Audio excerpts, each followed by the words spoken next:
गरीब दर्जी बहू की घास की साड़ी और घर। देखो शालिनी, मैंने साड़ी की फॉल लगा दी है और मैंने सूट की अच्छे से तुरपाई भी कर दी है। तुम दोनों का बहुत बहुत शुक्रिया। तुम दोनों की वजह से मेरा दर्जी का काम कितनी जल्दी हो जाता है, वरना अकेले ये सब कर पाना मेरे लिए बहुत मुश्किल था। बातें बाद में कर लेना, ये लो जल्दी से नींबू पानी पी लो। बाजार में तो नींबू के भाव चांदी के भाव जितने चल रहे हैं, तो तुमने ये नींबू पानी कैसे बनाया? वो पड़ोस वाली काकी है ना, उनकी नौकरानी आज नहीं आई थी, तो मैंने उनके घर के थोड़े बहुत काम कर दिए थे, इसलिए उन्होंने पैसों के बदले मुझे ये नींबू दे दिए। ये भगवान भी कैसे कैसे दिन दिखाता है। हम गरीबों को गर्मी के मौसम में नींबू पानी पीने के लिए भी हमें कितनी मेहनत करनी पड़ती है। अदिति की बात सुन बाकी बहुएं उदास हो जाती हैं। शालिनी इन सभी बहू में से सबसे बड़ी बहू थी जो दर्जी का काम करती थी। वहीं बाकी घर संभालने के साथ साथ शालिनी के दर्जी के काम में मदद भी किया करती थी। इन पांचों के पति सड़कों पर झाड़ू और मजदूरी करने का काम करते थे, जिससे ये मुश्किल से 2 वक्त की रोटी ही खा पाते थे। अरे वाह शीला, तुमने तो अपने घर का हुलिया ही बदल दिया। कितना सुंदर लग रहा है तुम्हारा घर।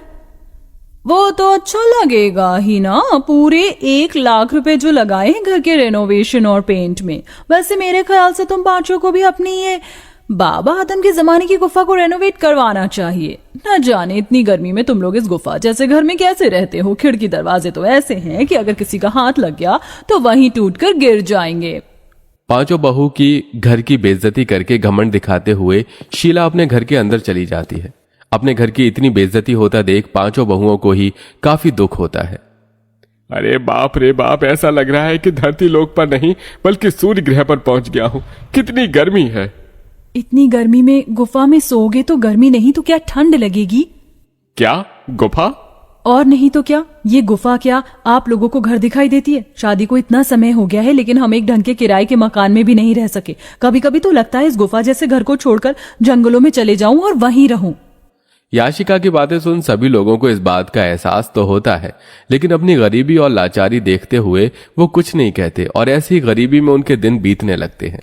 अमृता, अगर तुम ना होती तो इतनी गर्मी में हमें ये ठंडा पानी पीना भी नसीब नहीं होता।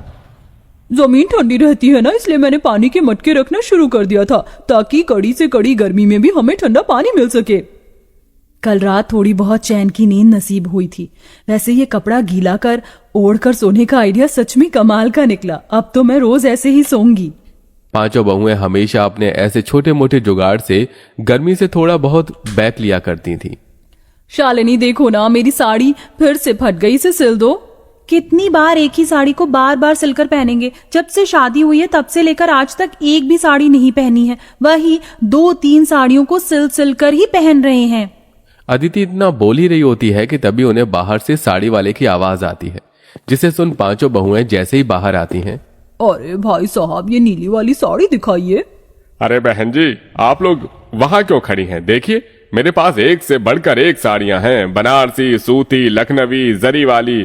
बताइए कौन सी साड़ी दिखाऊं? अरे भाई साहब जी, आप किन से साड़ी लेने के लिए पूछ रहे हैं जो एक ही फटी हुई साड़ी को सिल कर पहनती हैं? इनकी एक सूती की साड़ी लेने की तो औकात नहीं है। ये क्या ही महंगी साड़ियां लेंगे। अपनी पड़ोसन मोना और अलीशा को अपनी इतनी बेइज्जती करता देख पांचों बहू की आंखों में आंसू आ जाते हैं और वो सीधा घर के अंदर चली जाती हैं।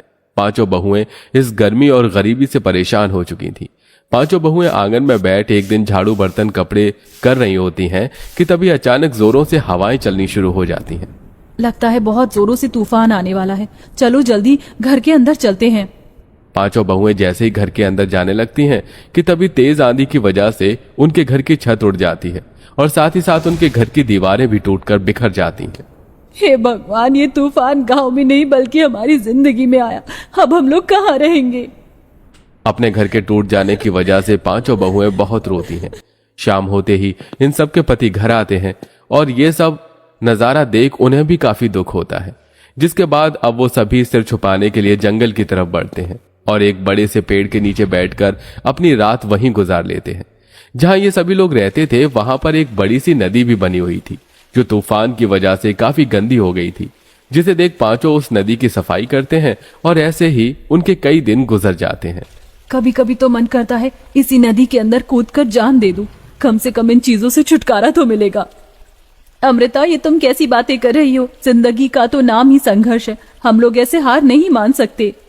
शालिनी की बात सुन नदी किनारे बैठी सभी बहुओं की आंखों में आंसू आते हैं। तभी उनके आंसू नदी के अंदर जा गिरते हैं। उनके आंसू जैसे ही नदी के अंदर जाते हैं तो नदी के अंदर एक सुनहरी रोशनी चमकती है और देखते ही देखते उनके सामने नदी की रानी बाहर आती है। कौन हो तुम? मेरा नाम नंदिनी है और मैं इस नदी की रानी हूँ। तुम पांचों ने मेरी नदी को साफ किया, यहाँ आसपास सफाई रखी और आज तुम लोग बैठकर ऐसे रो रहे हो। बताओ, तुम लोग क्यों रो रहे हो? उस रानी की बात सुन सारी बहुएं उसे सारी बात बताती हैं, जिसे सुन वो रानी पांचों बहू को अपने साथ नदी के अंदर ले जाती है। उस नदी के अंदर की जमीन, मछली घर सब कुछ घास का बना हुआ था। ये सब देख पांचों बहुएं बहुत हैरान होती हैं। ये सब हकीकत है या कोई सपना? ये सपना नहीं, हकीकत है। ये घास जादुई घास है जिसकी मदद से तुम लोग कुछ भी बना सकते हो और वो चीज बिल्कुल असली चीज की तरह ही काम करेगी।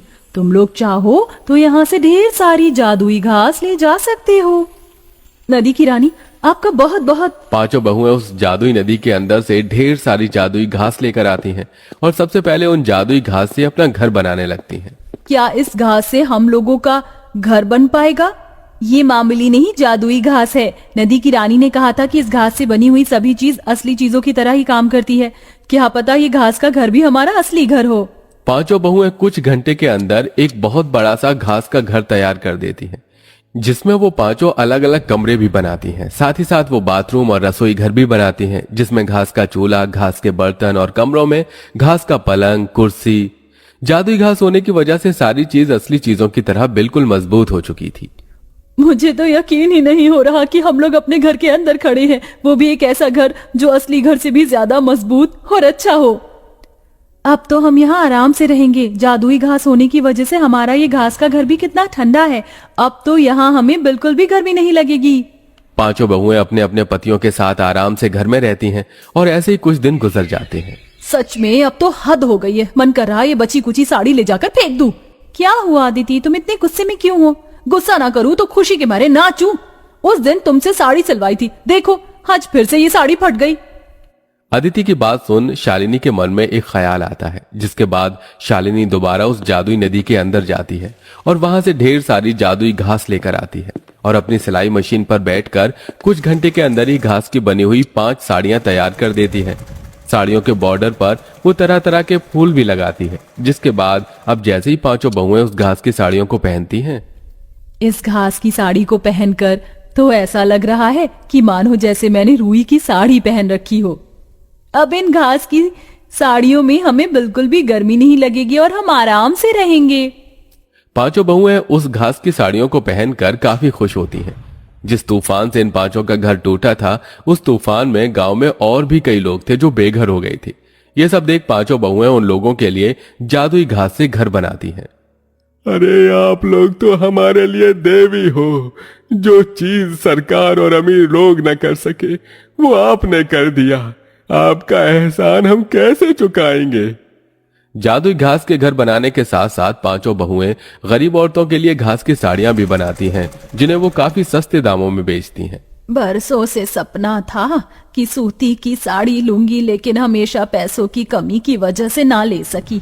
लेकिन आज आपकी वजह से मैं रुई जैसी मुलायम साड़ी पहन सकूंगी। आपका बहुत बहुत शुक्रिया।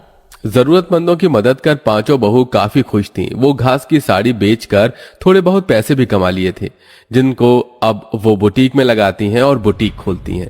घास की तरह तरह की ड्रेस बनाकर बेचती हैं और अब उन सब के पति अपना खुद का काम शुरू कर देते हैं, जिससे अब धीरे धीरे उनकी जिंदगी सही राह पर आने लगती है।